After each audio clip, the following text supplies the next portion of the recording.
What's up, ladies and gentlemen? My name is Scyushi, and we are back in some more Genshin Impact. Today, we're going to be talking about the new 5-star character banner rerun. Well, it's not a new banner, but basically, it's going to end up being the latest banner. I should say that, right?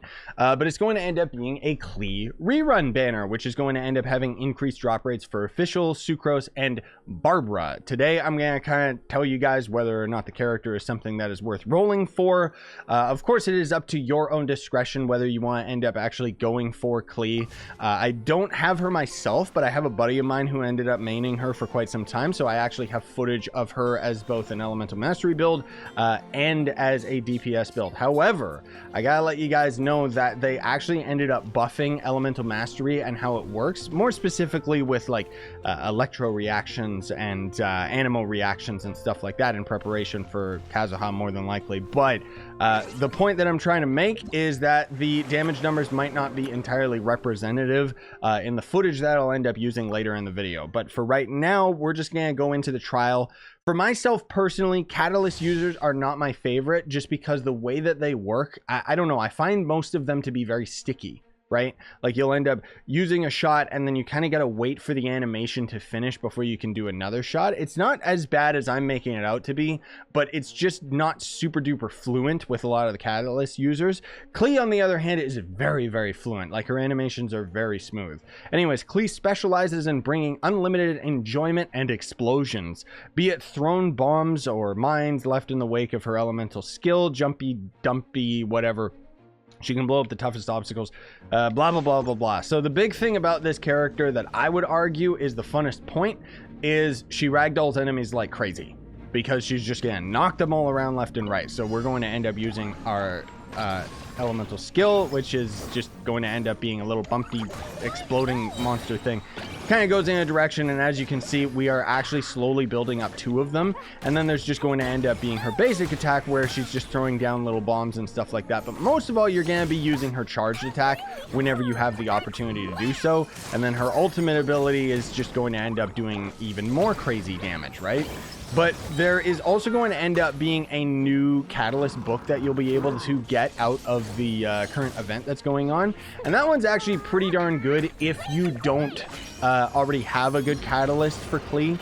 Because what it's going to do is it's going to make it so that when you use your basic attack, it's going to charge or power up your charged attack, and then when you use a charge attack, it's going to end up powering up your basic attack. We can't actually get that book yet, but the point is that it is coming with the event. So either way, you already saw I didn't even need to swap to Noelle, which was the other complementary character in there, just because Gober, like, she's really, really strong. She can make some of the biggest enemies in the game ragdoll, which is what I would argue the funnest thing is about her. But like I said, the reason I don't have her is just because between me and my friends, we all kind of just pick certain characters that the others don't have, and you know, we kind of end up just getting our footage. I end up getting my footage from them when it's a character that I don't have, and so on and so forth. Anyways, we'll also try out the side characters as well, just because I want to kind of give you guys a quick little example of them.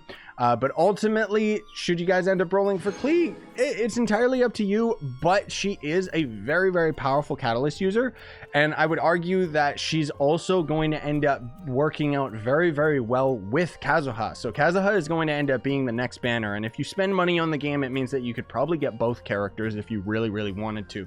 But a lot of you free-to-play players are probably just going to end up waiting for Kazuha. Also in version 1.7, we're going to have, I think it's Yoimiya and Ayaka, so you guys could wait for that as well. It's entirely up to you if you think Klee's gameplay looks super duper fun and if she's a character that you're super duper interested in. Obviously, we're getting a little bit more info on Klee's lore with the current event that's going on, but ultimately for me, I'm just waiting for Kazuha, and then I'll probably end up skipping over a lot of the Inazuma characters in 1.7. So anyways, going into Sucrose, this is a character that you will probably end up getting if you end up rolling for Klee, and she's cracked, dude. She's actually a really, really, really good 4-star character, one of the ones that you can actually use in most team comps, because the way that she works is not only does her being a Catalyst user mean that every single shot that you end up doing is animo, her E ability is actually really, really good, as you can see right there. Let me just tag all these enemies real quick before we end up triggering Animo, which means that we're going to end up triggering Swirl on all these enemies. And more specifically, like I mentioned earlier, there has been a buff to the animal reaction as well as just electro in general, and so that's why Sucrose is actually just going to end up being even stronger. Venti's going to be a lot stronger as well, and I'm just really happy about the changes that they made, because I honestly thought that Anima was a little bit weaker than it should be. But Sucrose is a complementary character, so unlike Klee, where you can have her as a main DPS, Sucrose is just kind of going to complement what is already here. So she's really good in a group, but not necessarily on her own kind of thing, you know? She's kind of like value Venti, I guess, but also a little bit more supportive than Venti, whereas with Venti, you can technically use him DPS, I guess. It entirely depends on where you're trying to fit him into your group and everything like that. But ultimately, you can't really go wrong with Sucrose because she can end up being a pretty strong character, especially for a 4-star. Now, moving on to Fischl, this is a character where I already know from a buddy of mine who ended up using Fischl for the longest time that she's powerful, dude. Like, she can end up being really strong, especially if you build her towards elemental mastery. And now that we've had the electro buff, it means that she's just going to end up being even stronger, because the thing with Fischl that is so nice is she actually can end up not only being a DPS, but she also can be a support DPS, because what we can end up doing is if we end up triggering a reaction here, we can send Oz out and he'll just continuously do things and zap enemies and everything like that, and trigger electro reaction, even if we end up swapping to another character. So that's kind of the big thing about her, is we can end up very effectively using Oz to trigger reactions, while we don't even necessarily end up using Fischl out in the open world, right? Like, and the thing is, Oz is going to end up taking her elemental reaction, so we can end up using Oz, popping, pop Oz out, using our character to end up just triggering the reactions of the elements, and it's still going to end up doing quite a bit of damage just because of the fact that it is going to be, taking her elemental reaction. Then there's going to end up being the other character. Let me actually just skip through this right here, just because, there we go. The last character we actually don't seem to have a character trial for, which is kind of weird, but it's Barbara. Barbara is one of the characters we get for free, like almost every single update. So, I mean, if you don't have her, well, that's too bad. But Barbara is, I don't really need to give you a gameplay example of her so much, but I will just kind of show you what she's like.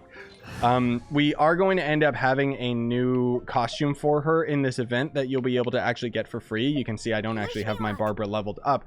However, Barbara can end up being a really good healer. There's one detriment that kind of sucks about her that everyone, memes, is don't froze me, because basically all of her heals are going to end up being hydro, which means that you can tag yourself with hydro by doing, your E ability or just tagging enemies and stuff.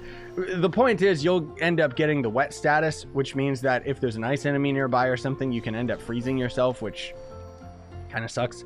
But she'll end up having an ult that'll end up healing everybody. All of her attacks are going to heal. The E ability, as you saw right there, just goes around your character and periodically heals you while you're out in the field. The other thing too about Barbara is if you end up getting some of her later constellations, I think it's her C6 actually, when Barbara is in the party but not on the field, and one of your own party members ends up falling, it'll automatically revive that character at 100% HP. It can only trigger every 15 minutes, but that is single-handedly a really good buff if you end up actually getting to that constellation. Obviously it's a 4-star, so it's a little easier to end up doing, but the point is that that's a really good one.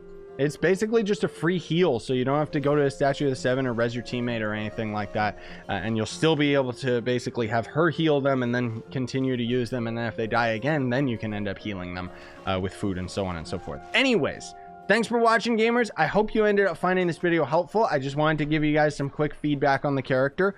Most of all, though, I'm waiting for Kazuha. When he ends up coming out, I've got a lot of videos planned, so you guys can subscribe if you haven't already, if you're interested in seeing him, because I'm definitely going to do my best to end up getting Kazuha to C6, and I'm going to attempt using an Elemental Mastery build to see if we've, actually got enough of an increase with the swirl reaction.